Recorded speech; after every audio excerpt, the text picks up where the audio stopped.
Ok, salut tout le monde et bienvenue à Place Market. Ici nous sommes devant la boutique Adina, un prêt-à-porter de référence que vous aimeriez visiter parce que si vous voulez offrir toutes ces belles choses à ces dames, tout ce que vous regardez pendant que je suis en train de parler, c'est ici même à Adina que ça se passe. Nous sommes à côté de la boutique et puis je vais vous parler de quelque chose qui concerne un peu les dames mais beaucoup plus les hommes. Vous savez, je ne sais pas qui a sorti ce slogan fameux que les hommes ne pleurent pas. Je ne sais pas qui l'a dit. Et je vais vous dire une chose aujourd'hui, c'est que les hommes qui ne pleurent pas sont plus malheureux que les hommes qui pleurent. Je vais vous les démontrer en vous donnant les 8 bénéfices des larmes. 8. Commençons par le premier bénéfice des larmes. Vous savez, premièrement, les larmes, c'est une création de Dieu. Dieu a pensé aux larmes. Ok, il y a un bruit ambiant, c'est la musique qui joue dans Place, ne vous inquiétez pas. Alors, Dieu a créé premièrement les larmes pour nettoyer les yeux.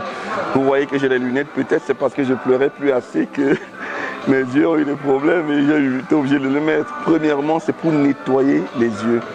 Plus vous pleurez, mieux vos yeux se portent en termes de qualité, de propreté. Ça, c'est le premier bénéfice des larmes. Deuxième bénéfice des larmes, c'est que les larmes sont faites pour améliorer la vue.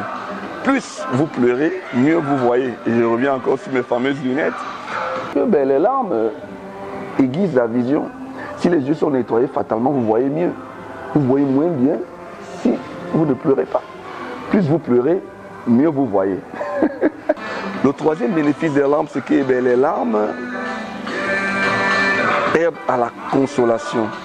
C'est-à-dire que ça aide à apaiser votre cœur. Lorsque vous avez une douleur et que vous ne pleurez pas, vous n'êtes pas facilement consolé.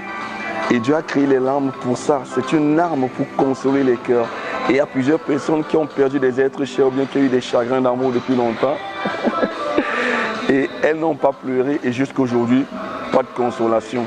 Elles ne sont pas consolées et puis on peut voir les conséquences sont terribles. Le quatrième bénéfice des larmes, c'est que les larmes régulent les sentiments.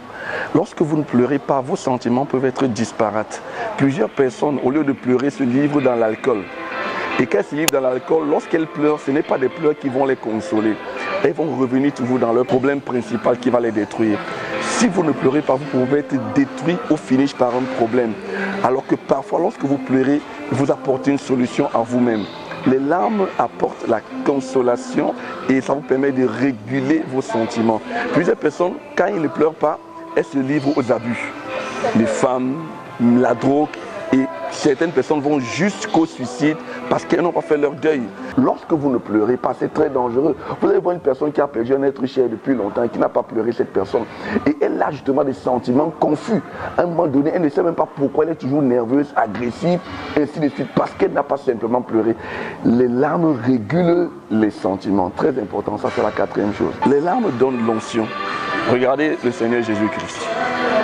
Lorsqu'on lui apprend que son ami Lazare est mort, la Bible dit qu'il a pleuré. Contrairement à tous nos gars trop forts qui ne pleurent pas là, Jésus a pleuré lui. Et puis, après les larmes de Jésus-Christ, il a pu ressusciter Lazare. La Bible dit que ce Jésus-là, chaque matin, lorsqu'il se levait, il allait dans un lieu désert et il priait avec des cris et des larmes. Avec des cris et des larmes. Donc, et vous voyez la qualité de vie de cet homme-là, lorsqu'il sortait le matin, c'était des miracles, des guérisons, tout genre, de tout type, parce que c'était un homme qui pleurait. Tenez-vous tranquille, lorsque vous avez un prédicateur, un homme de Dieu qui est cupide, sachez que ce n'est pas un homme qui pleure. Parce que si vous pleurez, vous aurez la compassion des hommes, vous ne pourrez pas les voler. Si vous êtes un homme qui pleure dans la présence de Dieu, vous aurez la compassion, vous allez communiquer. La Bible dit parfois Jésus-Christ, lorsqu'il arrivait devant quelqu'un, on dit rempli de compassion, il opérait telle chose.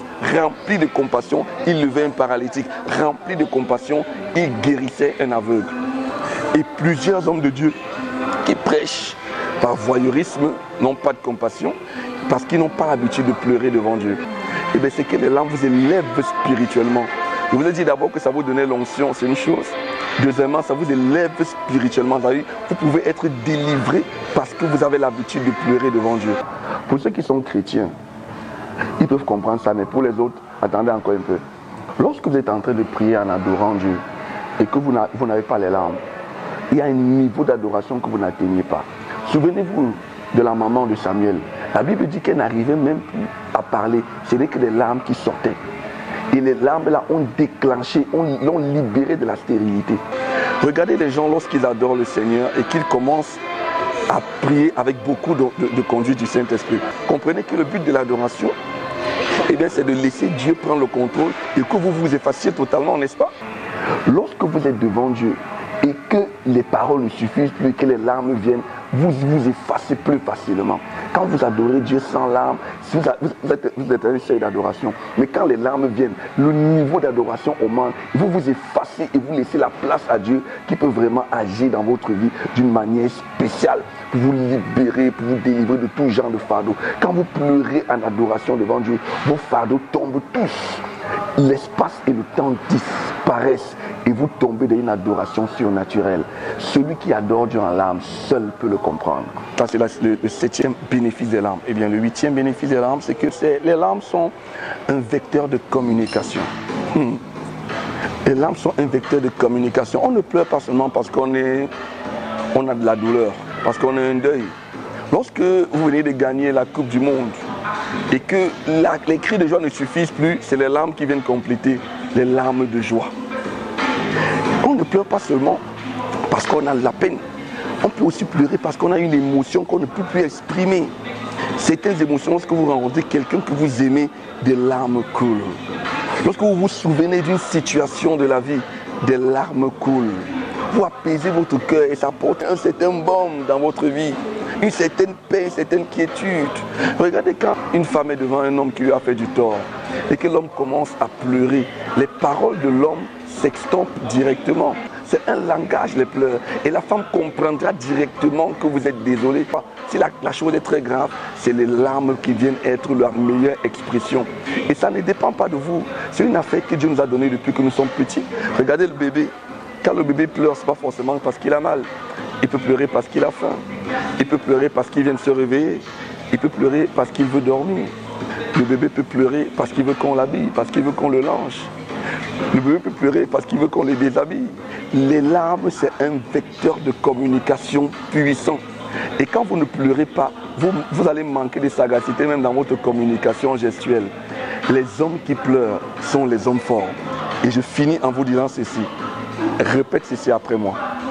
Les hommes qui pleurent sont les hommes forts. Merci. À plus tard.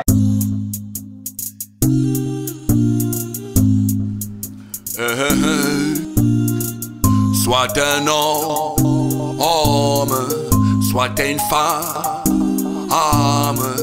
soit un homme, soit une femme, mais qu'est-ce que tu veux que je te dise? Tu verras la couleur des flammes si tu crois que tu maîtrises. Si tu crois que tu maîtrises, mais ce but te fait la bise.